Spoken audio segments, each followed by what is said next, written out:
অনেক সময় আমরা বারবার বুক জ্বালাপোড়া করা, গলা জ্বালাপোড়া করা, শুকনো কাশি অথবা কণ্ঠে কর্কশতা, খাবার গিলতে সমস্যা অথবা বুকে চাপ অনুভব করি।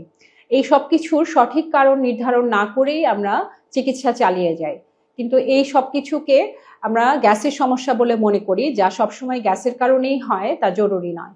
অনেক সময় দেখা যায় অ্যাসিড উপরে উঠে আসে অথবা খাদ্যনালী থেকে বিভিন্ন ধরনের তরল পদার্থ উপরে উঠে আসে, যেটাকে আমরা রিফ্লাক্স ডিজিজ বলি। এবং এই রোগটি ধরার জন্য সবচেয়ে সঠিক নির্ণয় পদ্ধতি হচ্ছে 24 আওয়ার পিএইচ মনিটরিং। এটা এমন একটি বিশেষ পরীক্ষা যেটার মাধ্যমে আমরা খাদ্যনালীর নিচের অংশ থেকে কোনো অ্যাসিড বা খাদ্যনালীতে কোনো খাবারের রস বা কোনো তরল পদার্থ উঠে আসছে কিনা তা সঠিকভাবে নির্ধারণ করতে পারি। পরীক্ষাটি কিভাবে করা হয় সেটা জানলে বুঝতে পারবেন যেটি একটি খুবই সহজ পরীক্ষা।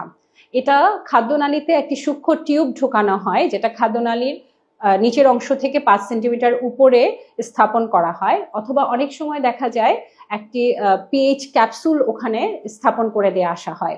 সেটা সেন্সরের মাধ্যমে 24 ঘন্টা ধরে আমরা মনিটরিং করি যে কোনো অ্যাবনর্মাল অ্যাসিড রিফ্লাক্স হচ্ছে কিনা। যদি সেটা হয় তাহলে তার মাধ্যমে সঠিক রোগটি নির্ণয় করা সম্ভব হয়। সো 24 আওয়ার পিএইচ মনিটরিং একটি ব্যথামুক্ত সম্পূর্ণ নিরাপদ পরীক্ষা, যেটি মাদার এভিনিউতে অবস্থিত ইউনাইটেড মেডিকেল কলেজ হাসপাতালে অ্যাভেলেবেল আছে। এই পরীক্ষার মাধ্যমে দীর্ঘদিন ধরে যারা বুকে জ্বালাপোড়া করা অথবা গলা জ্বালাপোড়া করা অথবা শুকনো কাশিতে ভুগছেন, তারা সঠিক রোগ নির্ণয় করে সমাধানটি পেয়ে যাবেন। ধন্যবাদ সবাইকে।